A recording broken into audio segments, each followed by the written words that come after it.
다시 한번 마음을 다짐하겠습니다. 주여 말씀하옵소서. 말씀대로 직행하는 우리 모두가 되기를 축복합니다. 가뭄과 홍수는 정반대 재난입니다. 비가 너무 적게 오면은 가뭄이 되는 거고, 비가 너무 많이 오면은 홍수가 됩니다. 가뭄은 마땅히 가져야 할 것을 가지지 못하게 만듭니다. 가뭄이 들면은 먹을 것이 없습니다. 더 가물면은 마실 물이 없습니다. 먹고 마시지 못하면은 사람은 살 수가 없습니다. 가뭄은 살기 위해서 사람들이 마땅히 가져야 될 것을 가지지 못하게 만듭니다. 반대로 홍수는 마땅히 가져야 할 것을 빼앗아갑니다. 1년 동안 열심히 노력해서 농사를 지었는데 그 농작물을 다 빼앗아갑니다. 농토를 빼앗아갑니다. 집을 빼앗아갑니다. 생명까지도 빼앗아갑니다. 홍수는 살아가면서 우리가 마땅히 누려야 될 것을 빼앗아가는 것이 홍수입니다. 가뭄과 홍수는 우리가 흔히 자연재해다 그렇게 얘기합니다. 자연재해를 대비하고 예방하는 것은 굉장히 중요합니다. 그래서 옛날부터 정치에서 치산치수가 굉장히 중요한 부분이었습니다. 가뭄은 자연재해지만은 기근은 인재인 경우가 굉장히 많습니다. 우리가 자연적으로 오는 재해를 자연재해, 인간이 잘못해서 오는 재난을 인재라 그렇게 얘기를 합니다. 가뭄이 들면은 기근이 옵니다. 그런데 가뭄이 들지 않아도 기근이 오는 경우가 있습니다. 우리 이런 경우를 인재라 그렇게 얘기하는데, 전쟁이 기근의 원인으로 작용할 때가 많이 있습니다. 비도 오고 뭐 다 기후 조건은 좋은데 전쟁이 일어나면은 농사를 지을 수도 없고 거기에 여러 가지 소통도 잘 안 되고 하니까 이 기근이 들 수가 있습니다. 또 타락한 정치가 기근의 원인으로 작용할 때가 많이 있습니다. 예를 들면은 우리 한반도를 놓고 본다면은 뭐 기후 조건은 북쪽이나 남쪽이나 뭐 기후 조건은 똑같잖아요. 뭐 한쪽이 특별히 가뭄 들고 뭐 한쪽이 특별히 홍수나고 그렇지 않습니다. 뭐 비슷하게 가는데, 그런데 한쪽은 별로 뭐 굶주리지 않는데 한쪽은 막 굶어 죽고 뭐 이런 일이 벌어지잖아요. 왜 그렇습니까? 타락한 정치가 거기에 있기 때문에 사람들이 그렇게 기근을 만나게 되는 것입니다. 그래서 기근은 때로는 전쟁으로 인해서, 때로는 타락한 정치로 인해서 인재로 오는 경우들이 종종 있습니다. 오늘 열왕기하 7장을 읽었습니다. 열왕기하 7장은 사마리아에 닥친 심각한 기근을 말씀합니다. 이 기근의 직접적인 원인은 전쟁입니다. 사마리아 성이 포위를 당하기 때문에 기근이 왔는데, 그러나 성경은 더 근본적인 원인은 하나님을 떠난 타락한 정치가 이 기근의 원인이었다 그렇게 성경은 말씀합니다. 본문은 사마리아가 이 기근에서 어떻게 구원받는지를 말씀합니다. 타락한 인간에 의해서 시작된 고난이 하나님의 은혜로 해결되었다. 이것이 오늘 본문이 말씀하는 사건, 오늘 본문의 사건에서 말씀하는 내용이 이거예요. 타락한 인간으로 시작된 기근이 하나님의 은혜로 해결되었다. 이것은 이 땅에 살아가는 우리 모든 고난의 해결 방식입니다. 이 땅에 우리가 살아가는 이 모든 고난은 결국은 타락한 인간으로 말미암아 시작된 것입니다. 타락한 인간으로 말미암아 시작된 이 기근이 어떻게 해결될 수 있는가? 하나님의 은혜로 해결될 줄 믿습니다. 이것이 우리 인생의 큰 구도입니다. 이거. 우리가 질병으로 여러 가지 죽음으로 고통으로 이 모든 것, 죄가 들어옴으로 인해서 타락이 와서 그렇게 된 것입니다. 이 모든 것에서 우리가 구원받는 길은 하나님의 은혜로 되어집니다. 그래서 오늘 이 본문을 두 부분으로 나누어서 함께 살펴보고자 합니다. 첫 번째는 여호와의 말씀을 들으라. 여호와의 말씀을 들으라. 타락한 사람들을 향해서, 타락한 인간을 향해서 하나님이 선포하는 복음이 뭐냐? 여호와의 말씀을 들으라. 여호와의 말씀을 들으라. 이게 구원의 출발입니다. 여호와의 말씀을 들으라. 두 번째, 보고도 먹지 못하리라. 3절에서 20절. 이렇게 두 부분 오늘 본문의 내용입니다. 첫 번째, 여호와의 말씀을 들으라. 이스라엘이 직면한 고난은 얼마나 심각하였습니까? 사마리아 성에 먹을 양식이 없었습니다. 사마리아는 이스라엘의 수도입니다. 왕이 사는 수도에 먹을 양식이 없었습니다. 그러면 다른 데는 말할 것도 없잖아요. 얼마만큼 힘든지를 보여주고 있습니다. 이게 이 수도가 중요한 거예요. 예를 들면 이렇습니다. 평양에 지금 먹을 것이 없어서 사람들이 굶어 죽어가는 거예요. 예전에 무슨 고난 행군할 때 북한의 사람들이 몇백 명 굶어 죽었다는데, 그래도 평양에 사는 사람들은 다 먹을 것이 있어서 굶어 죽지 않았다 그랬잖아요. 근데 만약에 평양에 사는 사람들이 굶어 죽게 되면은 그 정권이 어떻게 될까요? 문제가 달라지는 거죠. 지금 한국에 부동산 때문에 난리인데, 부동산 난리가 결국은 어디 문제입니까? 서울의 문제예요. 대구의 부동산이 20% 30% 뛴다 해가지고 이렇게 나라가 시끄럽지 않습니다. 수도의 민심이 결국 나라를 이제 이렇게 좀 힘들게 만드는 거죠. 서울의 부동산이 뛰니까 이렇게 문제가 심각해지는 겁니다. 그래서 오늘 이 본문에 사마리아 성에 기근이 심각했다는 것, 먹을 양식이 없었다는 것, 이게 오늘 본문의 심각성을 말해주고 있습니다. 왜 사마리아에 양식이 없었습니까? 아람 군대가 와서 사마리아를 완전히 포위했습니다. 외부와 교통이 완전히 단절되었습니다. 필요한 생활 필수품을 공급받을 수가 없습니다. 사마리아에 닥친 기근이 어느 정도인가? 오늘 앞에 있는 6장 25절에 이렇게 말씀합니다. 아람 사람이 사마리아를 애워싸므로 성중이 크게 줄여서 나귀 머리 하나에 은 80세겔이요 비둘기 똥 4분의 1갑에 은 5세겔이라. 나귀 머리 하나에 80세겔. 나귀는 이스라엘 사람들이 식용으로 쓰지 않는 동물입니다. 그런데 먹을 것이 없으니까 나귀도 먹는 거고, 그 중에서도 머리는 제일 고기도 별로 없고 뼈만 많고 그렇잖아요. 그러니까 제일 보잘것없는 고기도 80세겔이고, 그 다음에 비둘기 똥 간혹 식용으로 쓰긴 한다는데 정말 먹을 것이 없을 때 먹기도 한다고 얘기는 합니다. 그런데 그 4분의 1갑에 은 5세겔, 4분의 1갑, 한 갑이 어느 정도냐면요, 우리 말하는 페트병 1.3kg, 1.3리터짜리 페트병 하나 생기면 한 갑이 그래요. 그러니까 그 4분의 1갑에 은 5세겔이니까 페트병 한 병에 20세겔. 20세겔. 한 세겔은 대충 오늘날 계산하면 얼마 될 거 같냐면 한 10만 원이나 20만 원. 하루 노동자 품삯이라 하니까 한 10만 원이나 20만 원. 그러니까 비둘기똥 페트병 한 병에 20세겔이면은 거기에 20만 원 곱하면은 2는 400만 원입니까? 10만 원 곱하면은 20만 원입니까? 계산이 여러분 하시고, 갑자기 계산하니까 이게 나 수포자가 분명히 아닌데, 하여간 그렇게 비쌉니다. 근데 이렇게 이 식용으로 사용하지도 않는 나귀 머리, 그 다음에 비둘기 똥 5세겔, 반값에 5세겔, 그러니까 이렇게 비싼 이런 지금 먹을 것이 없을 정도로 기근이 심했다. 근데 이 기근의 정도를 확실하게 얘기하는 것이 오늘이 열왕기하 6장 29절에 있는 말씀입니다. 6장 29절. 우리가 드디어 내 아들을 삶아 먹었더니 이튿날에 내가 그 여인에게 이르되 내 아들을 내놓아라. 우리가 먹으리라 하나 그가 그의 아들을 숨겼나이다 하는지라. 이것이 그 사마리아 성의 기근이 얼마나 심각한지를 그대로 보여주고 있습니다. 약속에 가서 먹을 게 없으니까 오늘 우리 아들 삶아 먹고 내일은 너 아들 삶아 먹자. 아들 하나 삶아 먹었어요. 그 다음날 너 아들 내놔라니까 없다 하고 숨겨버렸습니다. 왕 앞에 나와서 지금 하소연하는 게 이 얘기예요. 왕이 이 말을 듣고 뭐를 하겠습니까 지금? 기근이 얼마나 심각한지를 더 이상 설명할 필요가 없는 말씀입니다. 근데 여기서 하나 더 해가지고 기근이 심각한 정도가 아니라 이 사마리아 성이 얼마나 타락했는지를 보여주고 있는 내용이에요. 아무리 먹을 것이 없기로서니, 굶어 죽이기로서니 어떻게 아들을 삶아 먹을 수 있습니까? 그렇죠? 내가 굶어 죽을지언정 어떻게 아들을 삶아 먹을 수 있습니까? 차라리 내 다리를 하나 딱 잘라가지고 삶아서 아들을 줄지언정 어떻게 아들을 삶아 먹을 수 있습니까? 이만큼 지금 이 사마리아가 타락했다는 겁니다. 기근도 오고 타락하고 이들이 지금 하나님 앞에서 이런 징계를 받고 있다는 얘기가 되는 겁니다. 엘리사는 고난에 직면한 이스라엘에게 어떤 예언을 하였습니까? 이제 이렇게 기근이 심각하고 지금 죽는 거죠. 자식들이 죽어가고 있습니다. 지금 먹을 거리로 죽어가고 있는 이런 상황에서 내일 이맘때가 되면 사마리아에 양식이 차고 넘치리라. 구체적인 시간을 얘기하고 있습니다.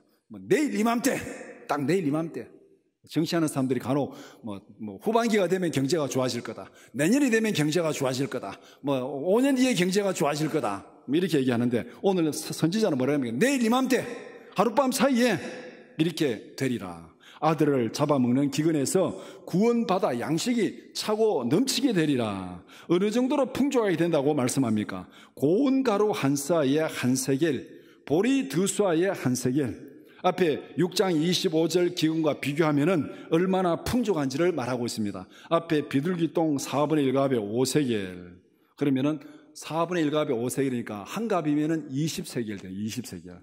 비둘기똥 한 갑이 앞에서 이제 1.3리터 정도. 그러니까 페트병 하나 정도. 그러면은 비둘기똥을 한 스아면 얼마 되느냐? 한 스아는 7.6리터랍니다. 그러니까 6배. 6배 하면은 비둘기똥 한 스아는 120세겔. 그런데 밀가루 한 쌀에 얼마를 했습니까? 한 세겔. 쉽게 얘기하면은 7.6리터니까 대충 한 10리터짜리 한 포대 생각하면 되겠죠. 비둘기똥 한 포대 사는 돈이면은 그 전날은 비둘기똥 한 포대 사는데 120세겔을 줬어요. 그런데 그 다음날 아침에는 비둘기똥 한 포대 사는 돈이면은 고운 밀가루 몇 포대? 120포대. 이게 지금 얼마나 지금 기근해서 풍족해지지 딱 얘기하고 있잖아요. 비둘기똥 그 먹지도 못하는 그거 한 포대 사는 돈이면은 그 다음 날은 고운 밀가루 120포대를 살 수 있는 그 정도로 양식이 풍족하다. 이렇게 지금 선지자가 예언을 했습니다. 간단히 설명하면은 오늘은 먹을 양식이 없어서 아들을 잡아 먹을 정도로 그렇게 기근이 심하지만은 내일은 누구든지 고운 밀가루를 집에 쌓아두고 배가 터지게 먹으리라. 그렇게 얘기하고 있는 거예요.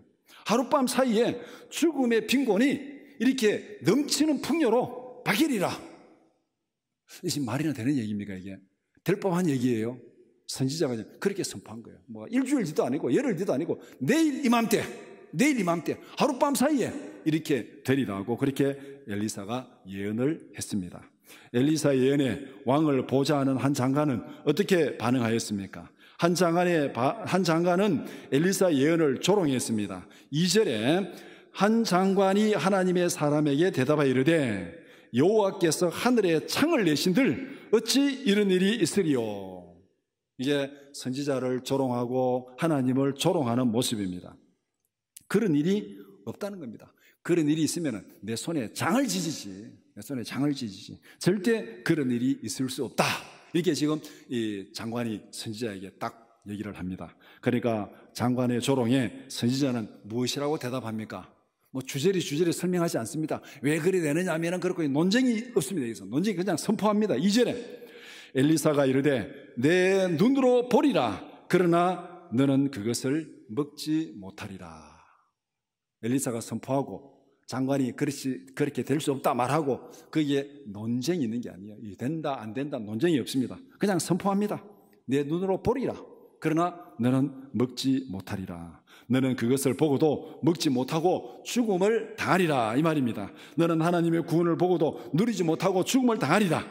어떻게 보면은 오늘 이 땅에 복음이 선포되는 게 바로 이것입니다. 복음은 논쟁으로 선포되는 게 아니에요. 예수를 믿으라. 그러면 너와 내 집이 구원을 얻으리라. 왜 믿어야 됩니까? 주저리 말이 필요 없어요. 믿으라. 믿지 않으면 구원 못 받고 믿으면 구원 받는다. 그러면은 나중에 그 결과를 내 눈으로 보리라. 그것으로 끝이에요. 더 이상 거기에 논쟁한다고 해가지고 믿지 않는 사람이 믿고 그럴 일이 없습니다. 선포하고 하나님 앞에 기도하는 것밖에 우리가 할 일이 없습니다. 선포하고 증거하고 기도하면은 하나님이 그 안에 역사하십니다. 하나님을 조롱한 장관에 대한 심판의 선포입니다. 간단히 말하면은 내 믿음대로 되리라. 하나님을 믿으면 죽음에서 구원을 받으리라. 하나님을 믿지 않으면 영원히 멸망당하리라. 이것이 하나님을 무시하는 타락한 권력을 향한 선지자의 선포입니다. 이것이 세상을 향한 예수님의 선포입니다. 이것이 우리 자신을 향한 예수님의 선포입니다. 믿습니까? 주 예수를 믿으라. 그리하면 구원 받으리라. 그런데 그렇다고 믿지 않으면 멸망당하리라. 거기에는 논쟁이 필요가 없습니다. 이유가 없습니다. 믿으면 구원받고 믿지 않으면 구원받지 못한다. 하나님의 선언입니다. 세상을 향해서, 권력을 향해서, 우리를 향해서 예수님께서 선포하신 복음입니다. 두 번째, 보고도 먹지 못하리라. 앞에서 이렇게 분명히 여호와의 말씀을 들으라. 여호와의 말씀을 들으라. 들으라. 타락한 자들에게, 권력자들에게 선지자가 그렇게 선포했습니다. 근데 그 이제 반응에 따라서 이제 보고도 먹지 못하리라. 성문어기에 있던 나병 환자들은 어떤 결단을 하였습니까? 4명의 나병 환자가 아람 군대에 투항하기로 결심했습니다. 이 나병 환자들은 쫓겨납니다. 이게 저주받은 병이라서 쫓겨나고 성문 밖에서 그냥 격리 생활하는데, 성문 밖에 나병 환자 4사람이 성문에 있는 사람들이 음식을 갖다 줘야 지금 먹고 사는데, 이거 뭐 성문에 있는 사람들조차도 먹을 것이 없는데 어떻게 지금 나병 환자들이 먹을 음식이 있겠습니까? 그래서 투항하기로 결심합니다. 아람 군대를 향하여 4사람이 서로 부축하면서 달려가는 모습을 여러분 한번 상상해 보시기 바랍니다. 나병 환자니까 뭐 손도 뭐 엉망진창일 것이고, 눈도 잘 안 보일 것이고, 뭐 다리도 잘 안 될 것이고, 그러니까 4사람이 가는데 서로 어깨동무하고 부축하고 끼우뚱 하면서 가지 않겠습니까? 뭐 왁 달려갈 정도로 근거하지 않잖아요. 막 부축해 가면서 너희 억지로 그냥 꾸쩍꾸쩍 하면서 이렇게 지금 가고 있는 모습, 이걸 한번 상상해 보시면 됩니다. 아람 군대에 투항하는 그들의 논리는 지극히 단순합니다. 앞에 이 4절 이렇게 말씀하고 있는데, 거기 보면은 우리가 여기서 굶어 죽는다. 먹을 것이 없으니까 굶어 죽는다. 그렇다고 성 안으로 들어간들, 성 안에도 먹을 것이 없으니까 거기도 굶어 죽는다. 여기서도 굶어 죽는다. 우리가 아람 군대에 가면은 아람 군대에도 우리가 죽이면은 죽는다. 그러나 혹시 먹을 것을 주면은 살 수도 있다. 그러니까 그 사람들의 논리는 지극히 간단한 거죠. 여기 앉아 있어도 죽고, 성에 들어가도 죽고, 성 밖으로 나가도 죽고, 이래도 죽고 저래도 죽고, 이왕 죽을 바에는 가다가 죽자. 가다가 죽자. 아람에 가서 구해보고 죽이면 죽고, 먹을 걸 주면 먹고 살고, 그렇게 가는 거예요. 가만히 앉아서 굶어 죽는 것보다는 가다가 죽자. 당연한 거죠, 이게.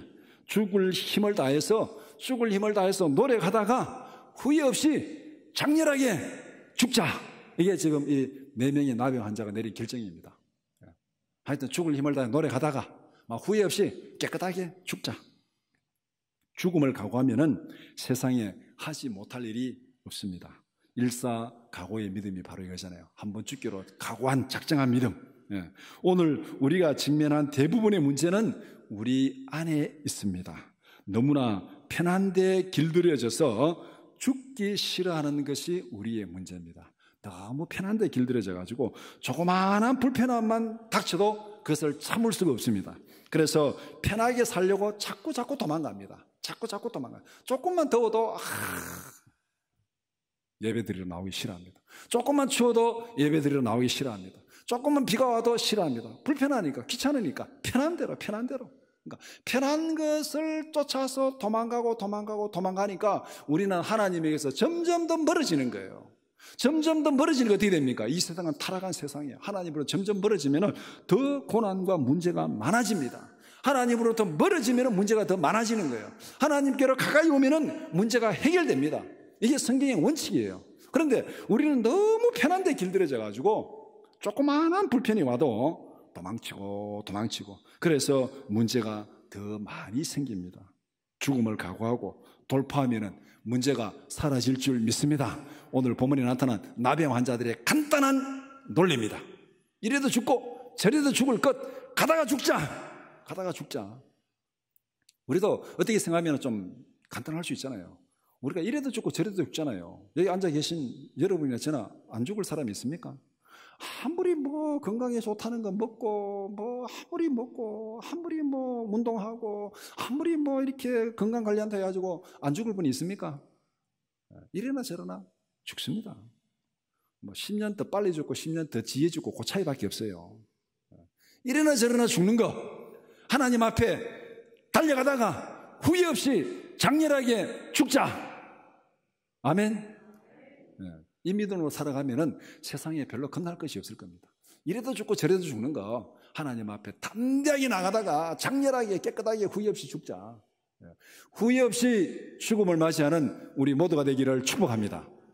제가 이게 저도 이제 나이가 들었다는 증거인 것 같아요. 가만히 생각해보니까 어떤 것이 제일 비참할까? 뭐 먹을 것이 없어서, 아니면은 뭐 돈이 없어서 그 죽는 거는 그건 별로 비참한 것 같잖아요. 죽는 그 순간에 와, 내가 이렇게 하지 말걸.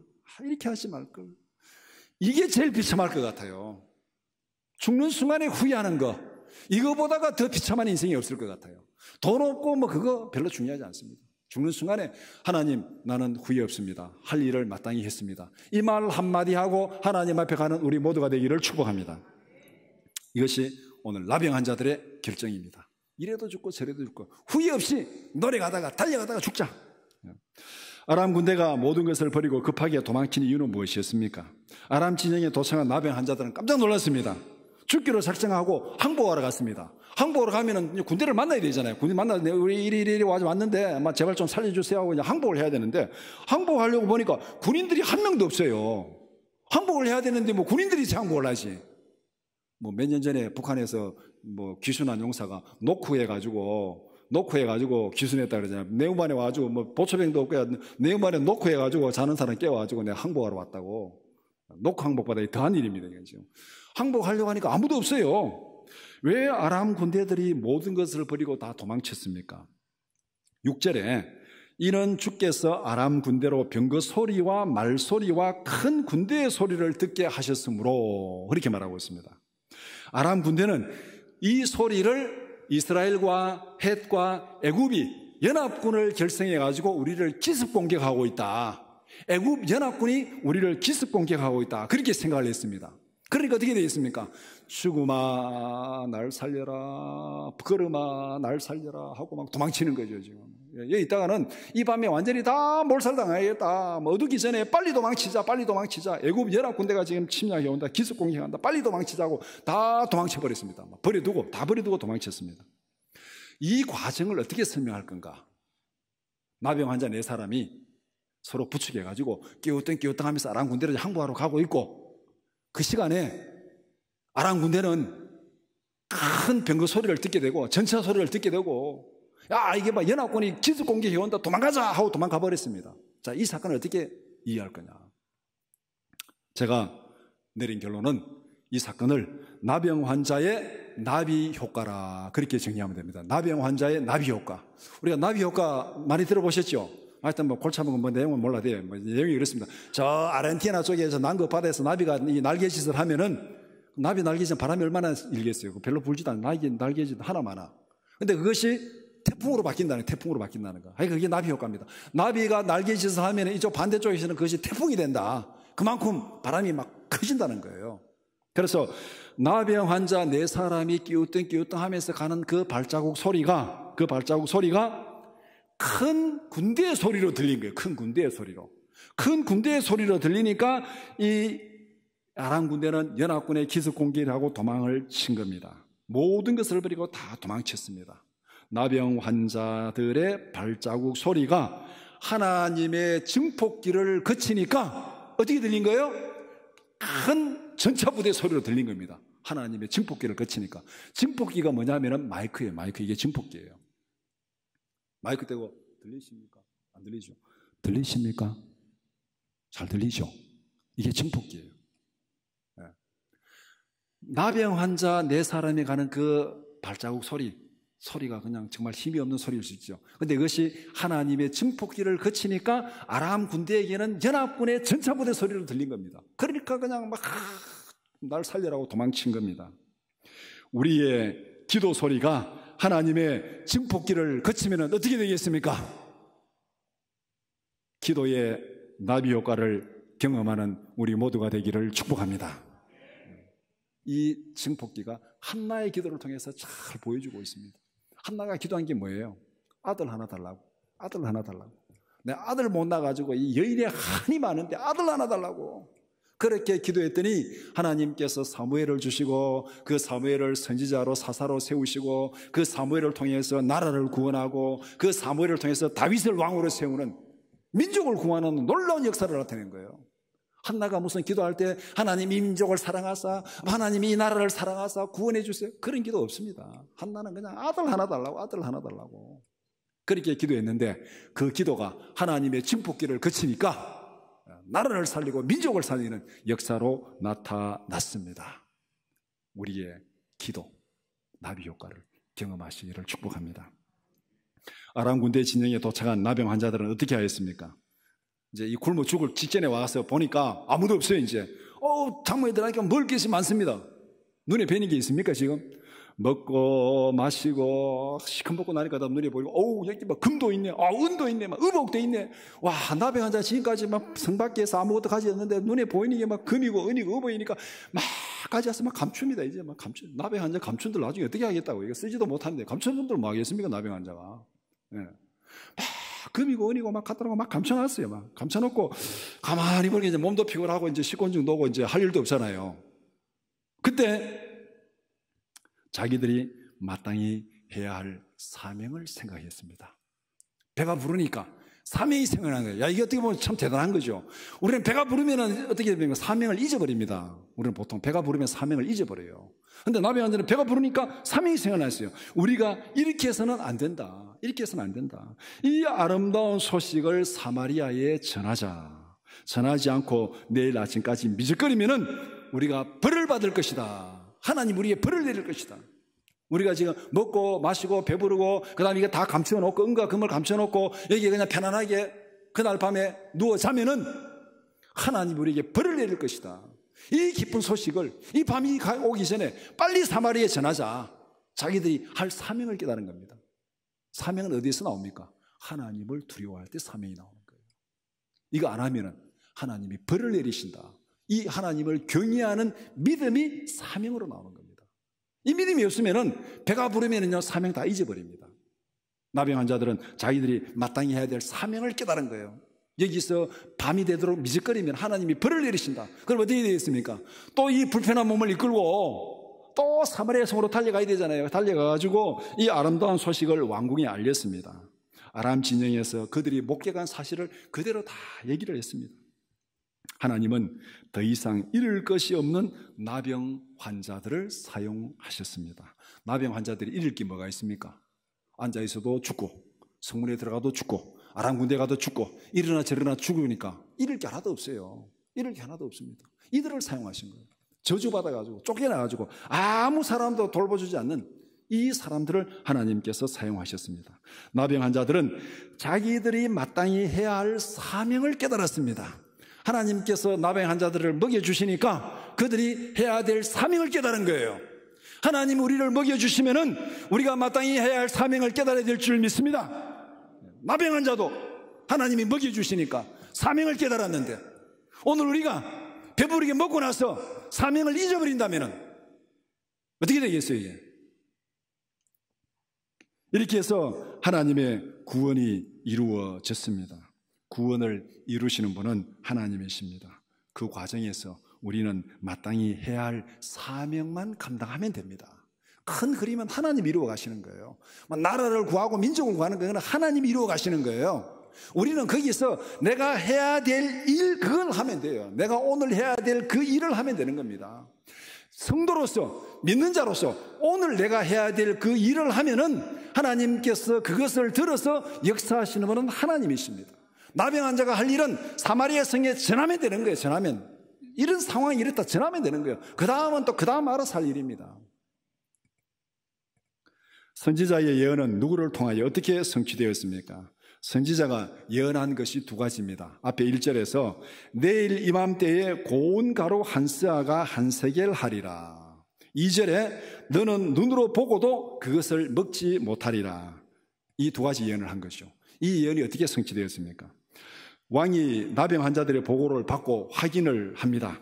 아람 군대가 이 음모를 꾸며가지고 도망가는 척하고 성문에 문을 열고 나오면 다 기습 공격하는 그렇게 할 수도 있다. 그래서 정탐군을 보내가지고 그 진영을 다 돌아보았습니다. 돌아보니까 요단강까지 가는데 막 의복도 벗어놓고 병기도 버리고 막 그냥 도망친다고 정신없이 도망을 쳐버렸습니다. 아무도 없습니다. 그대로 보고를 다 했습니다. 왕에게. 가보니까 상황이 이렇습니다. 아무도 없습니다. 보고를 했습니다. 그 보고를 들은 굶주린 백성들이 어떻게 얘기했습니까? 저 아들까지 잡아먹었는데 굶주린 백성들이 아람 진영으로 달려가지고 막 양식을 그냥 막 노래하기 시작합니다. 굶어 죽던 사마리아 성에 곡식이 차고 넘치게 된 것입니다. 이 사마리아 성 사람들이 그 가가지고 양식을 얼마나 많이 가져왔겠습니까? 자기가 가지고 올 수 없을 정도로 막 집안에 애들까지 다 데려가가지고 막 하여튼 막 짊어질 수 없을 정도로 다 가져왔겠죠. 왜? 지금까지 굶어 죽었으니까.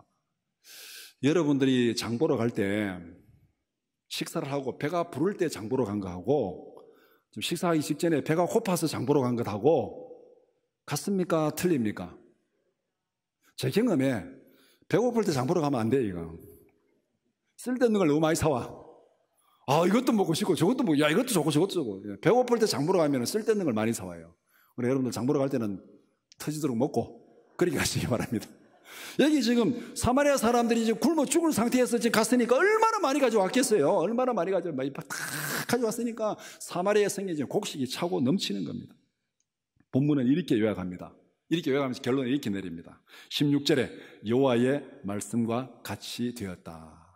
여호와의 말씀과 같이 되었다. 1절에서 말한 대로 가루 한 스아에 한 세겔하고 보리 두 스아에 한 세겔하고, 그다음 17절에 장관은 성문을 지키다가 백성들에게 밟혀 죽었다. 그러면 19절을 요약하면 이렇게 되는 거예요. 19절에 내 믿음대로 되리라가 말씀하였지 않느냐. 내 믿음대로 되리라 말씀했는데 20절에 그의 믿음대로 그 장관은 보고도 먹지 못했습니다. 보고도 먹지 못하고 밟혀 죽었다. 자기 믿음대로 되었다. 이것이 오늘 본문의 사건의 결론입니다. 내 믿음대로 되리라. 앞에 1절에 뭡니까? 여호와의 말씀을 들으라. 여호와의 말씀을 들으라. 내 믿음대로 되리라. 오늘 우리가 믿음으로 살아가는 원칙입니다. 우리에게 여호와 말씀이 선포됩니다. 우리 그 말씀을 듣고 우리가 어떻게 반응합니까? 믿음으로 아멘으로 받아들입니까? 아닙니다. 하늘에 구멍이 난들 그런 일이 있습니까? 배척합니까? 내 믿음대로 되리라. 여호와의 말씀을 들으라. 내 믿음대로 되리라. 이것이 본문의 요약이에요. 말씀을 정리해 봅시다. 오늘 본문의 사건은 우리에게 두 가지를 말씀합니다. 첫 번째는 내 믿음대로 되리라. 하나님의 능력을 믿지 못하고 조롱한 장관에게 선포한 하나님의 심판입니다. 내 눈으로 보고도 구원의 즐거움에 참여하지 못하리라. 하나님을 믿지 않는 자들에게 선포된 최종적인 심판입니다. 보고도 즐거움에 참여하지 못하는 고통이 어떤 것이겠습니까? 누가복음 16장에 보면은 부자와 나사로 비유가 있습니다. 부자가 호의호식하면서 풍족이 먹고 나사로는 거기에서 그냥 구걸하고 그렇게 하다가 둘 다 죽었습니다. 나사로는 아브라함의 품에서 연락을 누리고 있고 부자는 지옥에서 고통 가운데 있습니다. 부자가 눈을 들어보니까 나사로가 이 영광을 누리고 있습니다. 이게 보고도 누리지 못하는 고통입니다. 보고도 누리지 못하는 고통. 그러니까 내 혀에 물 한 방울만 달라고 안 된다. 형제들이가 전해달라고 안 된다. 보고도 누리지 못하는 이 고통이 지옥에 간 사람들이 경험하는 고통입니다. 그러니까 지옥의 고통은 이중적이에요. 자기들이 당하는 고통도 너무 고통스러운데 다른 사람들이 누리는 걸 보니까 얼마나 배가 아프겠습니까? 사촌이 논산 것도 아니고 이거는 완전히 배 아픈 정도가 아니고 요절 복통할 정도입니다. 이게 지금 보고도 지금 누리지 못하니까 이게 내 믿음대로 되리라. 너는 보고도 누리지 못하리라. 두 번째는 저주받은 나병 환자도 하나님이 쓰시면 능력의 도구가 된다. 나병 환자들의 발자국 소리를 큰 군대의 소리로 들리게 했습니다.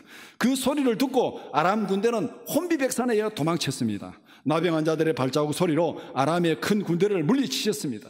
이게 하나님의 능력이에요. 이스라엘은 칼 한 번 쓰지 않고 전쟁에서 완벽하게 승리했습니다. 하나님께서 나병 환자들의 발자국 소리를 들어서 아람 군대를 다 물리쳤습니다. 이게 하나님의 능력입니다. 마른 막대기도 하나님이 쓰시면 능력의 도구가 될 줄 믿습니다. 우리도 하나님의 손에 잡히는 순간 능력의 도구가 될 줄 믿습니다. 지금 여기에 성 밖에 있는 나병 환자만큼도 건강하지 못한 분 계세요? 다 건강하게 지금 예배 드리러 나왔잖아요. 나병 환자도 하나님께서 들으시니까 국가를 구원하는 능력의 도구가 되는데 여기 있는 우리 모두는 나병 환자보다 더 건강하고 더 많이 가졌고 더 능력이 있고 더 할 수 있습니다.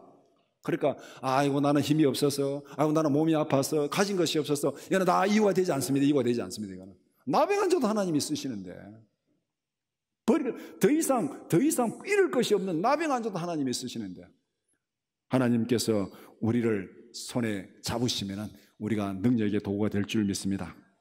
이사야 41장 14절 15절 같이 보겠습니다. 버러지 같은 너 야곱아, 너희 이스라엘 사람들아, 두려워하지 말라. 나 여호와가 말하노니 내가 너를 도울 것이라. 내 구속자는 이스라엘의 거룩한 이인이라. 보라, 내가 너를 이가 날카로운 새 타작기로 삼으리니 내가 산들을 쳐서 부스러기를 만들 것이며 작은 산들을 개같이 만들 것이라. 예전의 번역하고 조금 달라가지고 저는 요 말씀은 예전의 번역이 더 좋은 것 같은데, 버러지 같은 너 야고바, 그 전에 번역은 지렁이 같은 너 야고바, 이렇게 지렁이 같은. 버러지 하면 어떤 버러지인지 잘 안 떠오르잖아요. 이것도 있고 바퀴벌레도 있고 모기도 있고 뭐 등등 뭐. 근데 지렁이 하면 딱 떠오르잖아요. 지렁이. 버러지 같은 너 야고바. 지렁이 같은 야곱도 하나님이 들어서 쓰시면은 산들을 빻아서 가루로 만드는 이가 날카로운 타작기계로 삼으리라. 이 얘기가 뭐겠어요?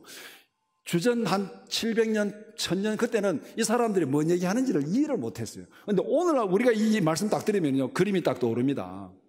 지렁이는 흙 속에서요, 꼬물러꼬물러하면서 흙을 팝니다. 흙을 파니까 흙 속에 구멍을 내는 거죠. 그래서 땅이 비옥하려고 그러면 지렁이가 많아야 된대요. 그렇게 이렇게 해가지고 거기에 밭을 매는 것처럼 공기가 그 안에 들어가서 식물들이 호흡을 할 수 있어요. 뿌리가 호흡을 하니까 지렁이가 흙을 이렇게 긁어가지고 구멍을 내니까 거기에 바람이 들어가지고 식물이 호흡을 하니까 땅이 곡식이 잘 되는 겁니다. 그래서 비옥한 땅에는 지렁이가 많아요. 지렁이가 꼬불꼬불 흙을 파는데요, 이 지렁이 꼬불꼬불 흙을 파는 그 지렁이 하나님이 들어 쓰시니까 어떻게 되는 거예요? 산들을 빻아서 가루로 만드는 새 타작기가 되리라. 뭡니까? 포크레인. 도로공사하고 아파트 개발할 때 산이 있는 데 가서 포크레인 몇 대 붙어서 땅땅땅땅땅 하면은 산이 있습니까? 없습니까? 싹 사라지고 없어요. 도로공사할 때도 포크레인 붙어서 산 깎아보면 산이 없어요. 지렁이가 포크레인 된다는 거예요. 이해가 됩니까, 이게? 하나님이 지렁이를 들어서 쓰시면은 지렁이가 포크레인 된다, 그 얘기입니다.